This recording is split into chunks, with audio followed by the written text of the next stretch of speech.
bienvenue à tous pour ce test coaching témoignage. Aujourd'hui, je suis avec Sofiane. Hello, hello, c'est moi. Merci beaucoup, Sofiane, d'accepter de faire ce témoignage. Ça me fait vraiment plaisir. Non, bleu sang. Donc là, le but aujourd'hui, ça va être de retracer un peu ta petite évolution depuis qu'on a commencé, donc il y a à peu près 3 mois. Ouais. De parler un peu du coaching, de ce que tu as aimé, même ce que tu as moins aimé. C'est là intéressant, ça fait des axes d'amélioration pour moi. Voilà, ça va être un peu ça, hein, dire ce que tu as aimé et voilà, parler des évolutions, etc. quoi. Ok. Bah, c'est bon pour Un moi. témoignage, hein, tout simplement. Hein. On peut commencer. Ok, écoute, on va commencer par rappeler un peu ton évolution là depuis qu'on a commencé. Donc, écoute, je te laisse. De toute façon, tu connais bien tes perfs, donc je te laisse Ouais. retracer ça. Du coup, quand on a commencé, on va parler muscle up traction, dips et squat, hein. C'est Ouais. street lifting, les gars. Ouais. Du coup, muscle Merci de up, rappeler. j'étais à 20 kilos no rep et 15 kilos rep. Traction, j'avais 70 kilos, je venais tout juste de la passer au moment où on a commencé. J'ai passé les 100 kilos pareil, je venais tout juste de les passer quand on a commencé ensemble. Et pareil, j'ai passé 185 au squat quand on a commencé ensemble. Et là, du coup, 3 mois après, aujourd'hui, j'en suis à un muscle up à 17 kg rep, donc 17 kg 5, donc plus 2,5. Traction, j'ai tapé les 80 il y a 2 semaines, 3 semaines, quelque chose comme ça, donc plus 10. Dips, je suis à 112, donc j'ai pris plus 12 en 3 mois. Et squat 205, donc plus 20 en bien. Donc 185 au squat, 187. 185. T'avais pas 187? Ah, c'est après on l'a fait en top single. Ouais, après tu m'as fait faire une 192 en tom single, je l'ai passé. Enfin en fait je devais faire un PR pour mon inscription aux espoirs. J'ai tapé 192, je me suis dit ça passe avec ça et au final c'est pas passé. Mais voilà. Ouais, plus 20 au squat, j'avais pas Mais du ça, coup moi. voilà, j'ai fait plus 20 au squat. J'avais pas calculé ça. Ouais, donc Bah c'est après lourd. tu me fais squatter 3 fois par semaine, bon bref, tranquille. Ah bah, frérot, ça paye, hein. Bah ça paye de fou. Bon, après, il y a eu, alors, je rappelle du coup la temporalité, je sais pas si tu l'as dit, mais du coup, c'est en 3 mois à peu près. Donc, en vrai, il y a des choses, enfin, les tractions, par exemple, c'est en 2 blocs, donc 2 mois et demi. Ouais. Mais là, le tout, on va dire, c'est en 3 mois, et du coup, c'était, là, on est en octobre, on est mi-octobre, et c'était mi-juillet, hein, tout simplement.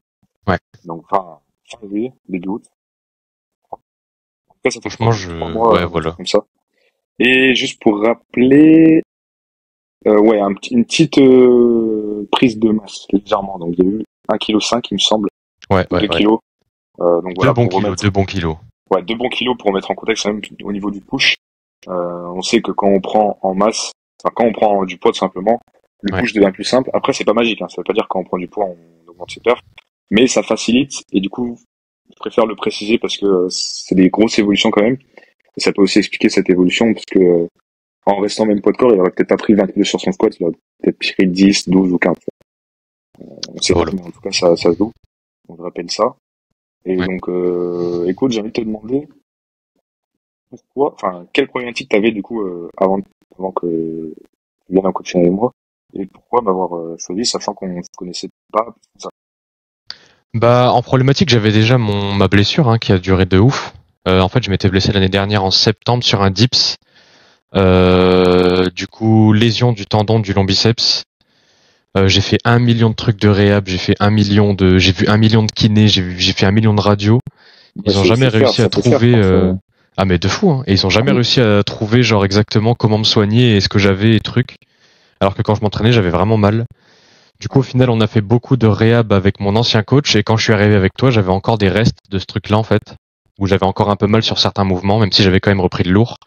Et du coup, tu as fait le nécessaire un peu pour régler ce problème. Sinon, sur comment est-ce que je t'ai découvert, bah tout simplement les réseaux, hein, Instagram. Tu connais, moi, je suis dans le street, du coup, je suis beaucoup de mecs de street. Et tu faisais pas mal de pubs concernant des des conseils que tu donnais et du coup moi souvent je t'envoyais des mouvements que je faisais et tu me donnais certains conseils que je trouvais grave pertinents et du coup le jour où mon ancien coach m'a dit qu'il pouvait plus me gérer parce que bref raison personnelle je me suis dit que j'allais aller vers toi parce que tu m'avais déjà donné des conseils qui avaient été pertinents, du coup ça m'a donné envie quoi. Ok. Donc c'est la valeur que je t'ai apporté Voilà c'est ça, qui t'a fait dire ok, c'est une bonne option quoi. exactement. Et par rapport aussi au budget, j'imagine. Ouais, le budget ça concordait aussi donc c'était parfait. Ok. Et est-ce que, là, j'ai envie qu'on parle un peu de ce qui changeait par rapport à ton ancien coaching, pas forcément dans le négatif ou le positif, mais qu'est-ce qui t'a surpris que ce soit dans la façon de faire ou directement dans les séances, tu vois, dans le spécifique? Bah déjà, quand on a commencé le coaching ensemble, on a direct eu un bloc de prépa avec compétition, quoi, Ouais, bientôt, genre. Du ouais, coup, on c'est a vrai. fait beaucoup moins de renfo. Du coup, bah ça m'a changé de ouf. Avant, je faisais des séances, enfin, avec 50-50 limite, quoi, 60-40. Et là, c'était vraiment genre limite 95% de street, genre pur. Du coup, ça m'a beaucoup changé. Et aussi, bon, c'est un détail, hein, mais comment dire, toi, tes progs, tu les envoies à la semaine, lui, c'était au mois. Donc, en gros, lui, tous les mois, j'avais la prog complète qui était déjà rédigée, tu vois. Ok. Et toi, c'est chaque semaine, je découvre ce que je dois faire, en fait, la semaine T'as- suivante. Du coup, t'avais le mois et t'avais les évolutions déjà de la semaine d'après, quoi. C'est ça. En gros, Et, la semaine 1, je savais déjà ce que je devais valider en semaine 4. et t'avais une possibilité d'adapter quand même par rapport au RPE, etc. Franchement, en général, il était toujours dans les clous, tu vois, donc on n'a jamais Ok, trop dû bouger le truc. ok. Et voilà. Ouais, c'est différent. C'est vrai que moi, c'était à la semaine et avant, je faisais même à la journée, Ah ouais, pour te dire. Et je le fais toujours au début. Au début, j'aime bien. Mais d'ailleurs, toi, je le fais au début, il me semble, la première semaine. la première semaine, tu m'as fait au jour le jour? Il me semble, parce que j'aime bien le faire au début, quand je connais pas trop. Quand j'ai peut-être pas fait, hein. Ça dépend vraiment de Ouais, la il me personne. semble pas. Ça dépend de la personne quand j'ai vraiment un doute. Parce que toi, t'étais expérimenté aussi. Donc, à mon avis, j'ai dû me dire que la semaine, ça passait. Ouais. Mais tu vois, quand c'est vraiment, ça peut être des débutants, que ce soit débutant dans le coaching ou dans la discipline. J'aime bien faire au jour le jour pour adapter parce que des fois, c'est Ouais, trop c'est galère. compliqué. Au final, t'es obligé de réadapter et au final, tu fais au jour le jour alors que t'avais prévu à faire la semaine, quoi. Ouais. Mais bon, ça, c'est du détail perso. Et du coup, j'en étais où? Ouais, bah oui, on a fait un blog. En fait, pour remettre en contexte, on a commencé par la spécificité compète. Parce qu'il y avait une compète à préparer, il y avait on pensait qu'il y avait une compète, en fait, pour les Hauts-de-France. Au final, j'ai rien fait du tout. Au, au final, il y a eu zéro compète, mais en fait, on pensait qu'il y avait une compète dans un mois ou un mois et demi plus tard, il me semble. Donc, moi, je suis parti sur un blog de spécifique compète, quoi, parce que, voilà, préparer compète. En plus, ça tombait bien parce que t'en avais jamais fait avant. Ouais. Ouais. Et tu te sortais d'un bloc plus renfo et tout, donc c'était la bonne continuité. Au final, il n'y a pas eu la compète. Et après, un mois après, il y avait la possibilité de faire les espoirs, donc la FNSL Espoirs. Et pareil, du coup, on a préparé ça, mais au final, il y a pas eu, enfin, t'as pas pu te sélectionner non plus, te qualifier non plus. Pour 2 kilos, il me semble, 2 ou 5 kilos. 5.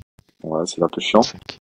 Bon, on a quand même fait un mock meet, et c'est là que t'as validé quelques perfs, notamment le 205 et les 10. 112. Ouais. Et donc, au final, en fait, on a fait vraiment une prépa complète. Et là, on va repartir sur un peu moins spécifique, mais quand même, vu qu'il y a les Only dans un mois, quoi. Ouais, 2 mois. Ouais. C'est quoi? C'est quelle date? C'est le 8 et le 15. Ah oui, non, on est en octobre. Ouais. Ah, je suis super de ouf. Ouais, donc, ouais. Un mois et demi, un gros mois et demi. C'est trop stylé, frère. Ouais. Et du coup, ouais, et ouais, dans les séances en elles-mêmes, donc le renfo, tu m'as dit. Et après, sur les formats et tout, il y avait rien, même sur les méthodes, il y a rien qui t'a Franchement, vraiment. sur les formats, les méthodes, en vrai, si tu m'as apporté pas mal de trucs que je connaissais pas. En fait, surtout, toi, tu me fais faire beaucoup de volume et ça, je faisais pas du tout. Tu vois, déjà me dire de faire certaines séries en desktop, certaines séries en one shot, ça, moi, je connaissais pas. Tu vois, moi, je faisais que du deadstop. Moi, j'étais deadstop man, gros. Tu m'as Ça, appris t'avais le one shot, pas. tu vois, certaines petites Ok. choses comme ça, genre. Après, tout ce qui est les formats, genre 5x5, tout ça, les classiques et tout, genre ça change pas trop. Après, qu'est-ce que je pourrais dire? Bah, tout ce qui est tempo et tout, ça aussi, j'en avais déjà fait. Hmm. Mais ouais, énormément d'instructions, en fait, genre précises, que moi, je connaissais pas du tout, tu vois. Genre, ouais, c'est vrai que ça surprend souvent les gens parce que des fois, ils comprennent pas, tu vois, il y a marqué one shot, et ils vont un peu zapper, le faire en desktop ou enfin, faire en libre. Et quand je vais le redire, ils vont dire, et c'est là qu'ils vont demander, mais pourquoi, tu vois, enfin, on s'en fout et tout. Et là, je vais expliquer. Et en général, sur les tractions, faire du desktop, ça va plutôt favoriser le fait de pas avoir le réflexe, et donc de travailler le départ, tu vois. Ouais, Et inversement, le one shot, du coup, ça va plus travailler la fin d'amplitude parce que t'enchaînes, t'as une facilité de repartir, et ça devient dur à peu près à la moitié. Et ouais, toi, c'était intéressant pour renforcer ton point fort, où tu sais vraiment grind, c'est intéressant pour le renforcer. Et inversement, le dead stop, on en faisait plus au début de la prépa pour essayer de renforcer un peu ton point faible et partir vite, quoi, démarrer vite la traction. Et c'est ce genre de consignes qui sont un peu méconnues, mais c'est puissant quand tu les Ouais, utilises bien. ouais. Ok. Ouais, du coup, ça fait, je me sens, tu vois, compris. Quand tu me mets des trucs comme ça, je me dis, mais qu'est-ce qu'il fait, tu vois? Mais quand je vois l'évolution, je me dis, ok, il a compris. Ouais, bah, on essaye, mais et ouais, le volume aussi. Le volume, c'est vrai que pour Ouah, moi, le c'était volume. pour moi, c'était le truc à faire avec toi en termes pareil, en termes de point fort, point faible, parce que ça te permet d'avoir, enfin, du volume où on diminue un peu, ça te permet de travailler aussi ta vitesse. Ouais. Ah, ça, tu vois, par exemple, c'est Et un truc que je connaissais pas, tu vois. Intention de vitesse, moi, ouais, j'étais là, ça c'est fou quand je même. tire fort, mais la vitesse, je connaissais pas, tu vois. Bah, ça explique le fait que tu sois entre guillemets lent, cette traction. Ouais. Bah ouais. Enfin, c'est sûr, parce que si t'as jamais l'intention, même si, du coup, ça veut dire que sur le muscle up, t'as pas l'intention max. Bah, du coup, j'essaye maintenant. Mais avant, Ouais. j'étais en mode, tout, tout, tout, tout. Ce qui est pratique avec le muscle up, c'est que comme t'es obligé d'aller haut, t'as un peu l'intention naturellement. Ouais. Ouais, Mais ouais. tu pourrais avoir plus d'intention, quoi. Enfin, tu Après, pourrais aller muscle up, plus. c'est pas le meilleur exemple, quoi. J'ai pas progressé depuis. Ouah. Ah oui, bah oui, clairement. Enfin, là, t'as pas pris 2 kilos, t'as pris 2 kilos de rep ou de tech. Par contre, techniquement, c'est quand même mieux qu'au début. Ouais, mais il manque encore un On petit a- truc, je pense. Il Ouais, manque encore un ouais. petit truc. Ouais, mais on pouvait pas, là, pendant un mois, on pouvait pratiquement rien faire parce que je voulais pas Bah t'embrouiller. oui. Il y a plein de trucs que j'ai notés, mais que j'ai gardé pour après. Ouais. Mais on a quand même gommé quelques trucs du début. Notamment, tu sais, les abdos et tout, quand Ouais, de ouf. t'étais très De ouf, cambré de ouf. et la maîtrise des jambes et tout. Donc ça, c'est cool. Et voilà, en vrai, je vais pas te retenir très longtemps. J'ai mis deux, trois petites questions encore. Vas-y, vas-y. Enfin non, une en fait. Qu'est-ce que là tu dirais à quelqu'un là qui nous écoute? Parce que si quelqu'un nous écoute, c'est que il veut sûrement savoir un peu plus sur le coaching et voilà. Qu'est-ce Ouais. que tu dirais à quelqu'un qui hésite, que ça soit pour le budget, mais même je sais qu'il y a beaucoup de gens qui ont le budget, mais qui aiment bien se former tout seul et qui se disent en vrai, tant que je suis pas à un très gros niveau, je veux être solo. Et toi, Ouais, je vois, je vois. qu'est-ce que tu répondras à ça? Bah les gars, vraiment prendre un coach. En vrai, déjà, en global, genre prendre un coach, c'est grave bénéf, tu vois. Juste ne pas se gérer. En fait, même si je coach quelqu'un qui a exactement mon profil et mes perfs et tout exactement pareil que moi, je le coacherai pas pareil que je me coacherai moi, en fait. Tu peux pas te coacher, enfin, je trouve que il y a pas de pertinence. Enfin, ça peut être pertinent, mais il faut vraiment se connaître, genre, faut avoir une connaissance de soi-même de ouf, tu vois. Donc déjà, rien de prendre un coach en global, c'est vraiment intéressant. Après, pour le test coaching, plus précisément, bah en street, c'est magnifique. Genre moi, en tout cas, je l'ai vécu. Tu vois, genre il y a un truc tout bête enfin, c'est des détails, tu vois, mais mon ancien coach, par exemple, toutes les petites méthodes que tu m'as fait faire pour certaines raisons, pour corriger certaines choses, bah lui, il avait pas su me les dire, par exemple. Quand je suis arrivé chez toi, bah c'était à la fin de mon coaching avec lui, il avait plus grand chose à me dire concernant mes techniques, tout ça. En fait, il savait plus trop comment me guider, aller plus loin, en fait. Enfin, genre, je pense que j'avais dépassé un peu son, genre, il était choc-barre, tu vois, à la fin des perfs, tu vois.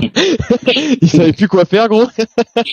Et genre, quand je suis avec toi, tu m'as apporté des méthodes, tu vois, qui me permettaient encore d'aller un peu plus loin, tu vois. Genre, c'est vraiment, je sens que t'es spécialisé en street et surtout en street lifting, tu vois. Du coup, pour ça, genre, c'est un point, les gars, faut pas hésiter, tu vois. Genre, si vous doutez par rapport à ça, faut vraiment pas hésiter. Après, en global, bah, c'est une bonne personne, réactive sur les réponses. Il y a pas de problème, genre professionnellement, il n'y a pas de hic ici, quoi. Il n'y a pas de hic ici. Ok, ok. Bon, moi, Enfin, vous m'avez compris, quoi. le but c'est pas de faire je sais même pas comment, une éloge, genre, c'était juste, voilà, Non, c'est répondre, pas une éloge. C'est juste, genre, j'ai senti que tu t'y connaissais vraiment en street, quoi. En gros, ouais. c'est vraiment ça pour résumer. Bah, c'est ça, j'essaye, hein, de toute façon, de me spécialiser, tu vois, moi, honnêtement, je ne pourrais pas, je suis entre guillemets préparateur physique, mais je Ouais. pourrais pas préparer physiquement un boxeur ou quoi. Alors, je pourrais, mais je serais pas du tout le meilleur dans ça. Ouais. Parce que, bah, les coachs, en fait, on a des spécialités, et c'est pour ça qu'on voit des coachs qui disent, prépa physique machin, prépa physique ci, muscu, street. faut se poser des questions. Je dis pas que c'est impossible, mais il faut se poser des questions. Ouais. Parce que c'est Faut très dur de s'enseigner. spécialité dans tout. Parce que franchement, le street, c'est une discipline à part entière et être ça met du temps, tu vois. Ouais. Ok, bah, merci De beaucoup fou. en tout cas pour ton Avec témoignage. plaisir. Moi, c'est tout. C'est ce que j'avais à dire, à te demander. Avec plaisir, frérot. Merci beaucoup à vous qui avez écouté ça. Merci. Et voilà, si vous voulez aller plus loin et repartir avec un petit plan, vous pouvez réserver un appel gratuitement normalement dans la description, si c'est sur YouTube ou alors sur le site. Ça n'engage à rien et vous repartez avec un plan. Et si vous voulez vraiment accélérer les choses, vous me contactez et on voit tout ça. Merci à vous. Ciao.